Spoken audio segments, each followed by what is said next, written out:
Right now we're going to be joined by Suzanne Somers, New York Times best-selling author. She's also got a new book out called I'm Too Young for This, the Natural Hormone Solution to Enjoy Perimenopause.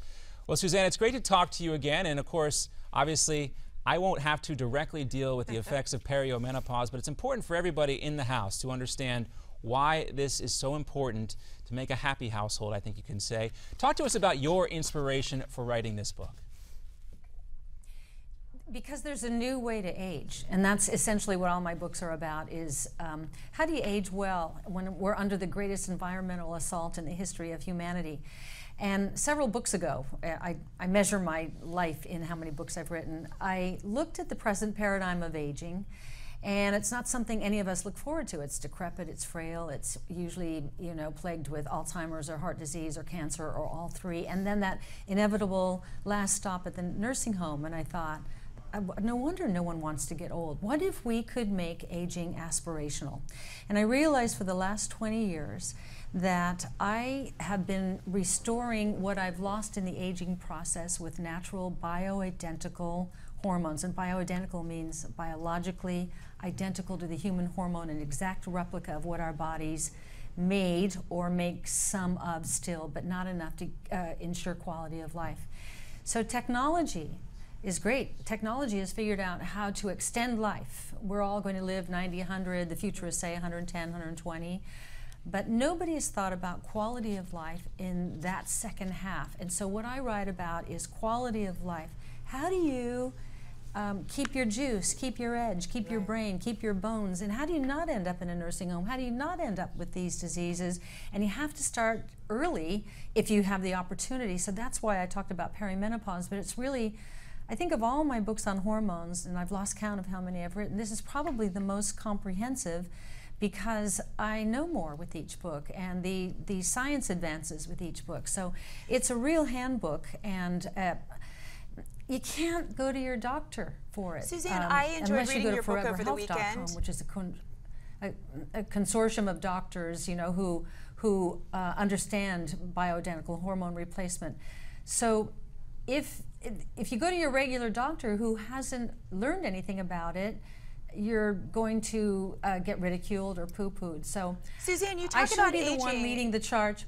At what age should women start seeing these symptoms? Because I enjoyed reading your book over the weekend, and it really spoke to me, because I think it is really meant for people of my age who don't even think of this. Yes. But that's when you should maybe start. At what age should women start receiving treatment or considering seeing these types of symptoms? Wasn't it eye-opening for you to realize that yes. At 30, 35, that you could be declining in hormones, but even if you're not, what's down the road won't be so mysterious, won't be so scary. We women lose 90% of our hormones over a 2-year period, so it's so in our face, and it's so terrible because a human being is a bunch of chemicals interacting with one another. This is balancing the chemicals. You know, and most doctors miss these symptoms, right? Most doctors don't see this. If you go to them and saying, I'm having night sweats, I'm gaining weight for no reason, they never think it's hormones. They blame it on other things, stress or they don't think it's very serious. But for instance, when I first started losing hormones, not realizing that that was what was wrong, it was 3 years of I couldn't sleep. I'd be dog tired because I hadn't slept the night before and the night before and the week before and the month before and the year before. I'd get into bed dog tired. I'd sleep immediately for about 15 minutes, and then I'd wake up drenched and just exhausted, and then I'd be up for 3 hours, and then the whole thing would start over again. And I was averaging 3 to 5 hours of sleep a night if I was really lucky.